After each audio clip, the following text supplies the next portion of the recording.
जोहार आप सबों को। आज हम लोग नागवंशी राजाओं के भूमि व्यवस्था के बारे में पढ़ेंगे। तो नागवंशी राजाओं के भूमि व्यवस्था को पढ़ने से पहले हम लोग चलिए मुंडा जनजाति के भूमि व्यवस्था पर भी थोड़ा गौर करेंगे। पहले वाले वीडियो में मैंने बतलाया है मुंडा जनजाति के भूमि व्यवस्था के संदर्भ में।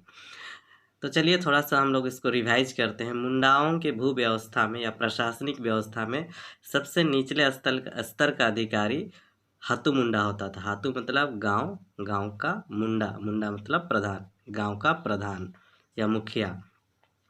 उसके बाद दूसरे चरण में कई गांवों को मिलाकर एक पट्टी का निर्माण होता था और इस पट्टी के अधिकारी को, प्रमुख अधिकारी को मानकी कहा जाता था। और उससे ऊपर कई गांवों को मिलाकर एक पढ़ा का निर्माण होता था और उसके प्रमुख अधिकारी को पढ़ा राजा कहा जाता था। तो यही थी मुंडाओं की सामाजिक एवं आर्थिक व्यवस्था और सामाजिक और आर्थिक व्यवस्था, और इन्हीं पर इनकी भू व्यवस्था भी टिकी हुई थी। चूँकि मुंडा राजाओं ने ही सत्ता का हस्तांतरण नागवंशी राजाओं को किया, इसलिए नागवंशी राजाओं ने भू व्यवस्था पर किसी तरह का ज़्यादा परिवर्तन नहीं लाया। सिर्फ पट्टी के अधिकारी जो मानकी होते हैं, मानकी के स्थान पर उन्होंने भूइहर शब्द का प्रयोग किया, बस इतना ही सा परिवर्तन लाया। और किसी भी प्रकार का टैक्स नहीं लेते थे नागवंशी राजा लोग। उसके बाद हम लोग दूसरे चरण में देखेंगे मुगलों का आगमन होता है।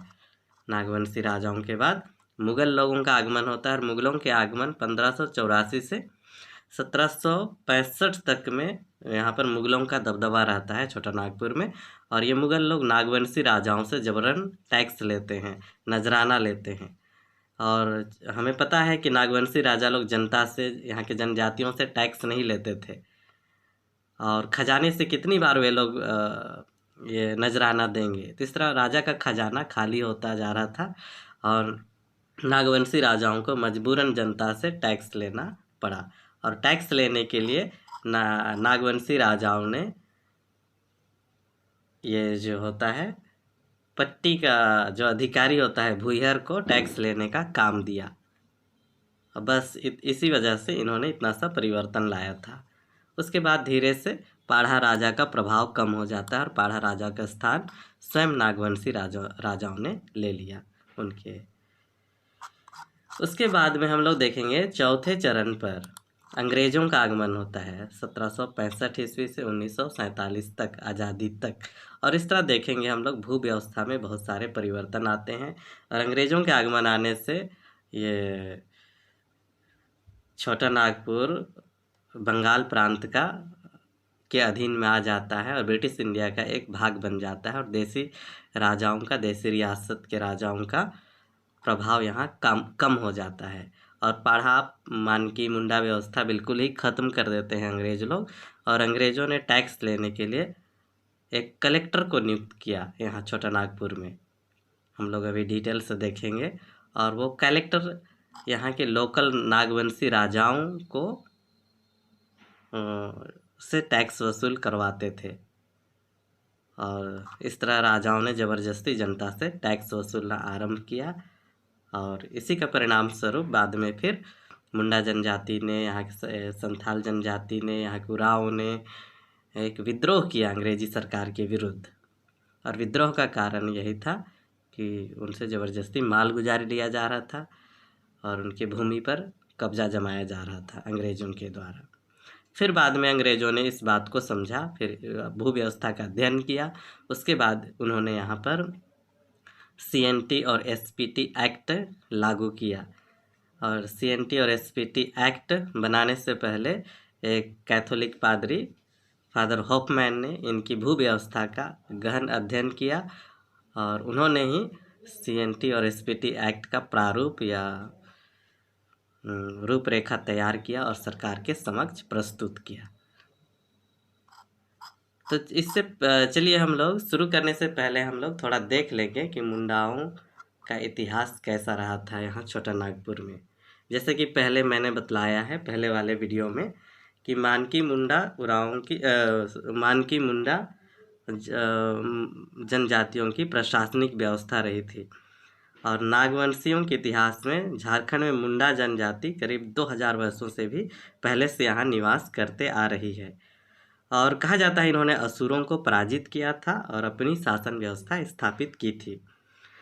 और यहाँ पर छोटा नागपुर रियासत को बनाने में या मुंडा रियासत को बनाने में ऋषा मुंडा का श्रेय जाता है। ऋषा मुंडा यहाँ पर कदम रखे और इन्होंने अपने कबीलों के साथ छोटा नागपुर पर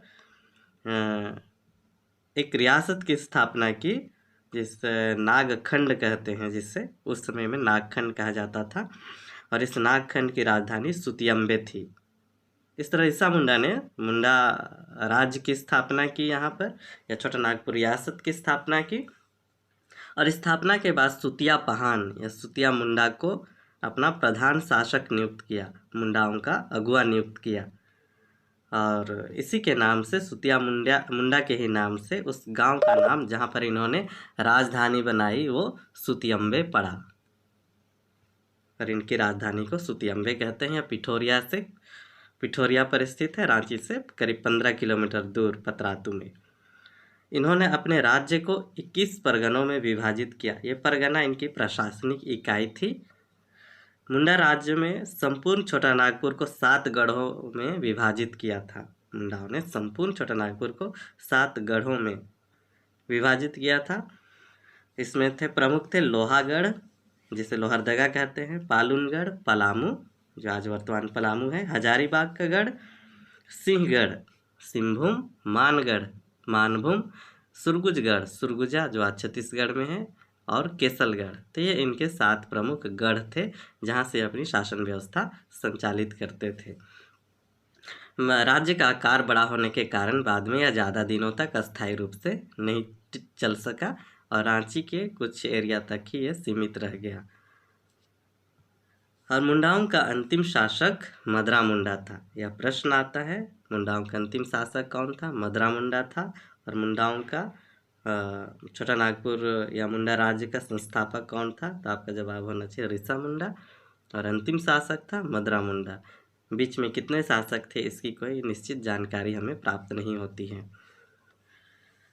तो मुंडाओं का अंतिम शासक मदरा मुंडा था। और मदरा मुंडा ने मुंडा राज्य के पतन के बाद फनी मुकुट राय को 64 ईस्वी में नागवंशी राज्य का राजा बनाया, और जिसे हम उसके राज्य को छोटा नागपुर खास के नाम से जानते हैं। चलिए हम लोग थोड़ा जान लेते हैं फनी मुकुट राय कौन थे। कहा जाता है फनी मुकुट राय पुंडरीक नाग का पुत्र था और इसकी माता एक ब्राह्मण विधवा थी। इसलिए मदरा मुंडा ने फनी मुकुट राय को बचपन में ही गोद लिया था। मदरा मुंडा फनी मुकुट राय के बुद्धि और चतुराई से बहुत ज़्यादा प्रभावित थे।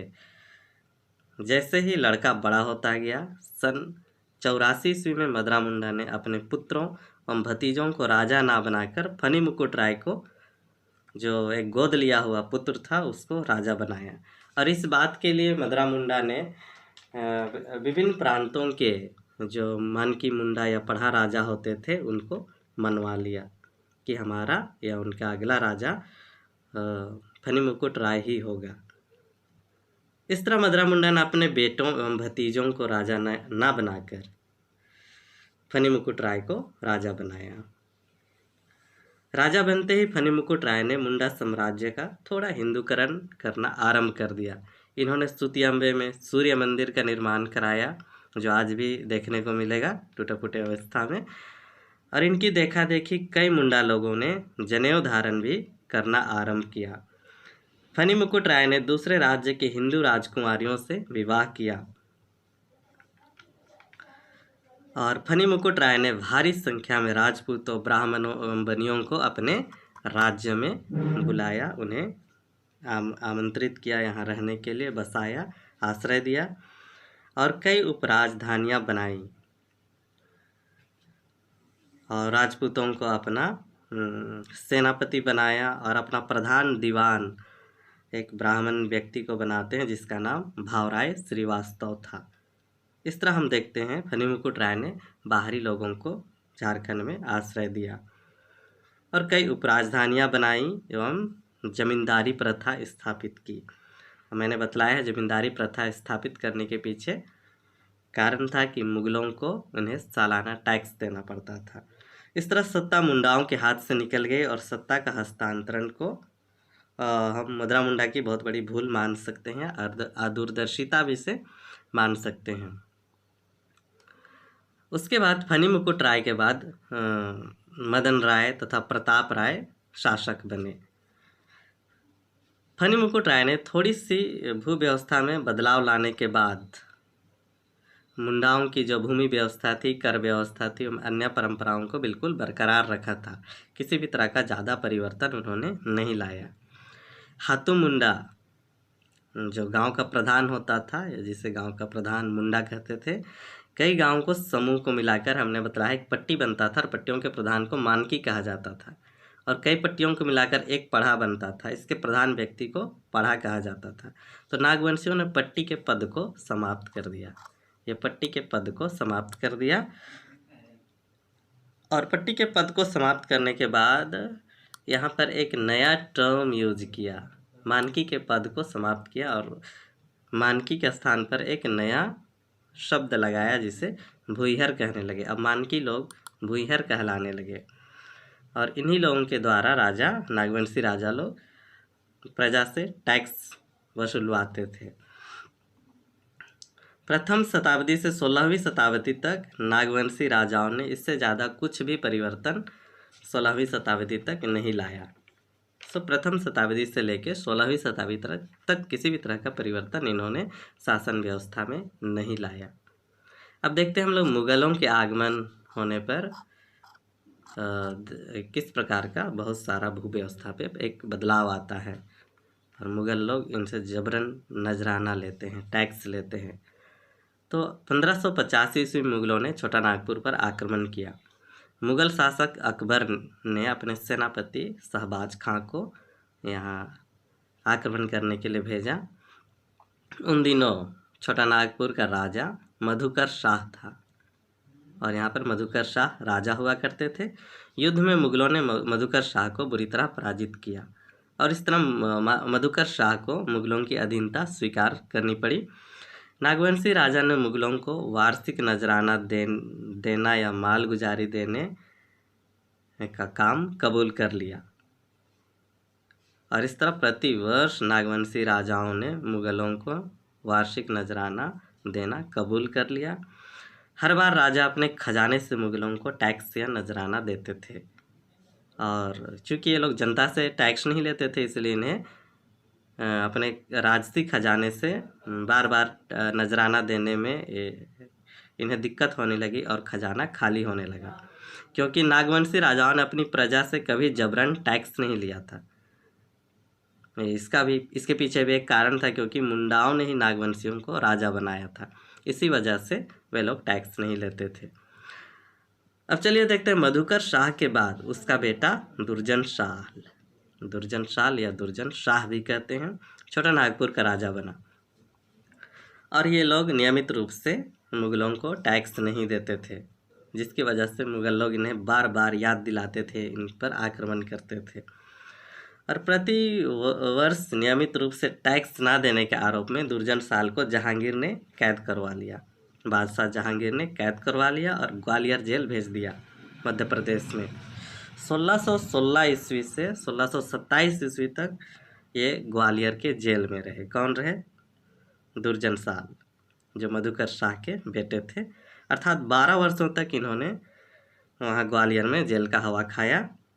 कहा जाता है दुर्जन शाह बहुत ही विद्वान रहे थे और असली हीरों की परख वे बहुत आसानी से कर लेते थे, इसलिए जहांगीर ने उनकी परीक्षा ली और दुर्जन शाह ने असली हीरे को परख कर दिखला दिया और इस वजह से जहांगीर उनसे खुश हो गए और उन्हें रिहा कर दिया। लेकिन एक शर्त पर उन्हें रिहा किया गया कि वे सालाना 6000 रुपये टैक्स नजराना के रूप में देंगे मुगलों को, और इस शर्त के तहत उन्हें रिहा कर दिया और दुर्जन शाह ने इस बात को मान लिया। उन दिनों 6000 रुपया बहुत ज़्यादा हुआ करता था। ग्वालियर जेल में नागवंशी राजाओं ने मुगलों एवं राजपूतों की शान शौकत को बहुत नज़दीकी से देखा था। नागवंशी राजा जो दुर्जन शाह ने ग्वालियर जेल में राजपूतों एवं मुगलों की शान शौकत, उनके खान पान, रहन सहन से बहुत ज़्यादा प्रभावित हुए और छोटा नागपुर वापस आते ही उन्होंने अपनी राजधानी बदलकर खुखरा से डोयसागढ़ या नवरत्नगढ़ कर दिया, जो रांची से 70 किलोमीटर दूर है, गुमला जिले के सिसई प्रखंड में यह पड़ता है। और इस जगह को नवरत्नगढ़ को इन्होंने अपनी राजधानी बनाई और उन्होंने वहाँ 6 मंजिला किला बनवाया, जो आज भी देखने को वहाँ मिलेगा। अभी तो टूटी फटी अवस्था में पड़ा हुआ है, क्योंकि मुगलों का प्रतिवर्ष टैक्स देना अनिवार्य हो गया था। अब नागवंशी राजा मजबूर हो गए, उन्हें किसी भी तरह से मुगलों को टैक्स देना अनिवार्य हो गया। और टैक्स कितना देना था? 6,000 रुपये सालाना। इसलिए मजबूर होकर नागवंशी राजाओं ने अपनी प्रजा से जबरन टैक्स वसूलना आरंभ कर दिया। उरांव, मुंडा, खड़िया सभी लोगों ने इसका विरोध भी किया। अतः नागवंशी राजाओं ने मानकी लोगों को, जो पट्टा के अधिकारी होते थे, कई गांव के समूह का एक पट्टा बनता था और ये लोग पट्टा के अधिकारी होते थे, इन्हीं लोगों को प्रजा से माल गुजारी वसूलने का हुक्म दिया। और ये लोग बहुत सख्ती से गांव में जाकर प्रजा से माल गुजारी वसूलते थे और सभी मानकी लोगों को भूइंहर की संज्ञा दे दी। भूइंहर का अर्थ है जमीन का मालिक। इस तरह पढ़ा के बदले उन्होंने भूइंहर शब्द का प्रयोग किया और पढ़ा का जो प्रधान होता है उसको बिल्कुल ही समाप्त कर दिया और पढ़ा राजा का स्थान स्वयं नागवंशी राजाओं ने ले लिया। अब नागवंशी राजाओं ने अपने अपने प्रदेशों में माल गुजारी वसूलने के लिए अपने अपने जागीरदार रखे और ये जागीरदार लोग गांव में जाते थे और प्रजा से माल गुजारी वसूलते थे। जागीरदार जनता से टैक्स तो वसूलते थे, परंतु यह राजा तक नहीं पहुंचता था। यह जो जितना भी टैक्स वसूला जाता था इसका घपला हो जाता था, सब जागीरदारों के पॉकेट में चला जाता था। जब जब मुगल बादशाह टैक्स की डिमांड करता था तभी जागीरदार लोग राजा को टैक्स देते थे, वरना प्रजा से टैक्स वसूल कर सब कुछ ये घपला कर लेते थे, अपने पॉकेट में रख लेते थे। और इसे ही नजराना या पेशकश भी कहा जाता था। और इस तरह का व्यवस्था 1585 से लेकर 1765 ईस्वी तक चला। अब हम लोग देखते हैं चौथे चरण में अंग्रेज़ों का आगमन होता है छोटा नागपुर में। और अंग्रेज़ों के आने के बाद भूमि व्यवस्था में बहुत सारे बदलाव आ जाते हैं और टैक्स कंपलसरी हो जाता है, सबों को देना अनिवार्य हो जाता है।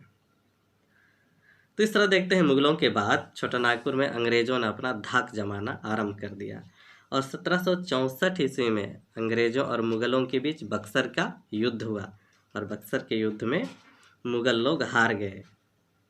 और 1767 ईस्वी में 1767 में इलाहाबाद की संधि हुई और इस संधि के तहत इलाहाबाद की संधि के तहत टैक्स वसूलने का काम या अधिकार अंग्रेज़ों को प्राप्त हो गया। बंगाल या कलकत्ता उन दिनों ब्रिटिश भारत की राजधानी हुआ करती थी। इस तरह छोटा नागपुर रियासत बंगाल प्रांत में आ गया। छोटा नागपुर रियासत का विलय बंगाल प्रांत के अंतर्गत कर दिया गया और पटना काउंसिल के अधीन आने के बाद ये बाद में फिर बंगाल प्रांत के अधीन में आ जाता है, अंतर्गत आ जाता है। उसके बाद फिर भी जनता टैक्स देना नहीं चाहती थी और यहाँ के राजा लोग भी टैक्स देना नहीं चाहते थे। फिर भी अंग्रेज़ों ने जबरन यहाँ टैक्स वसूला और टैक्स वसूलने का काम आसान करने के लिए 1773 ईस्वी में एस.जी. हिटली को रांची का कलेक्टर बनाया गया। तो पहली बार रांची में जो कलेक्टर आया उसका नाम था एस.जी. हिटली। 1773 ईस्वी में आया, ऐसे कलेक्टर बनाकर भेजा गया। फिर भी टैक्स वसूलने में ज़्यादा सफलता नहीं मिली। यहाँ की जनता ने टैक्स देना बिल्कुल पसंद नहीं किया और राजाओं ने भी पसंद नहीं किया। ये तो अब तक जागीरदारी प्रथा चली, लेकिन एक समय आएगा अभी उसके बाद में टैक्स जबरन वसूला जाएगा और टैक्स ना देने पर भूमि किसानों से ले ली जाएगी और उनका नीलामी कर दिया जाता था। तो 1793 ईस्वी में अंग्रेज़ों ने भूमि की अस्थाई बंदोबस्ती की। अब तक अंग्रेज़ों ने पूरे भारत में अपना कब्जा जमा लिया था और 1793 ईस्वी में अंग्रेजों ने भूमि की अस्थायी बंदोबस्ती शुरू कर दी। अब सभी प्रजा को टैक्स देना अनिवार्य हो गया। अब जनता को बिल्कुल अनिवार्य रूप से टैक्स देना ही था, और टैक्स नहीं देने पर उन पर लाठियां बजती और उनके भूमि को नीलाम कर दिया जाता, और नीलामी में उनके भूमि को दूसरे लोग खरीद लेते। तो इस तरह की व्यवस्था अंग्रेजों ने यहाँ ले आई। अब अंग्रेजों ने छोटा नागपुर के रियासत के सभी राजाओं को टैक्स वसूलने का काम सौंपा। अब यहाँ के राजा लोग उनके अंग्रेजों के नौकर बन गए। वे लोग प्रजा से टैक्स वसूल करके अंग्रेजों के खजाने में जमा करते थे। बस इतना ही सब छोटा नागपुर के राजाओं का काम रह गया और इनसे राजनीतिक अधिकार छीन लिए गए। अब राजा महाराजा सिर्फ टैक्स वसूलने तक ही सीमित रहे। इस तरह उराव मुंडाओं की पढ़ा मान की प्रशासनिक व्यवस्था बिल्कुल खत्म हो गई। छोटा नागपुर एवं संपूर्ण भारत की शासन व्यवस्था ब्रिटिश ईस्ट इंडिया कंपनी के हाथों में आ गई। इस तरह से हम लोग देखते हैं। और अंग्रेजों के इस नीति का विरोध आदिवासियों ने, यहाँ के जनजातियों ने बहुत जोर शोर से किया, और इसी के परिणाम फलस्वरूप हम लोग देखते हैं बिरसा मुंडा ने विद्रोह किया, सिद्धू कानू ने विद्रोह किया, जतरा टाना भगत, नीलम्बर पीतम्बर और कई यहाँ के जनजातियों ने विद्रोह किए। और विद्रोह का सिलसिला चलता ही रहा, ये तो रुकने का नाम नहीं लिया, और इन्होंने अंग्रेज़ों को हिला कर रख दिया। तब अंग्रेज़ों ने यहाँ इनके भू व्यवस्था का अध्ययन किया, और अध्ययन करने के बाद CNT और SPT एक्ट, जो भूमि से संबंधित स्पेशल प्रोविज़न है संविधान में, उसका प्रारूप तैयार किया और इसे लागू किया। तो यही रहा मुंडा राजाओं से लेकर नागवंशी राजाओं के बाद मुगलों के शासन व्यवस्था में, फिर मुगलों के शासन व्यवस्था के बाद अंग्रेज़ों के शासन व्यवस्था में इस तरह का परिवर्तन आया, और यहाँ की जो पारंपरिक प्रशासनिक व्यवस्था थी ये बिल्कुल बुरी तरह से ख़त्म हो गई। फिर भी यह आज भी काम करता है गांव में, नाम मात्र के लिए। उम्मीद है आपको समझ में आ गया यह वीडियो। आज के लिए इतना ही, धन्यवाद।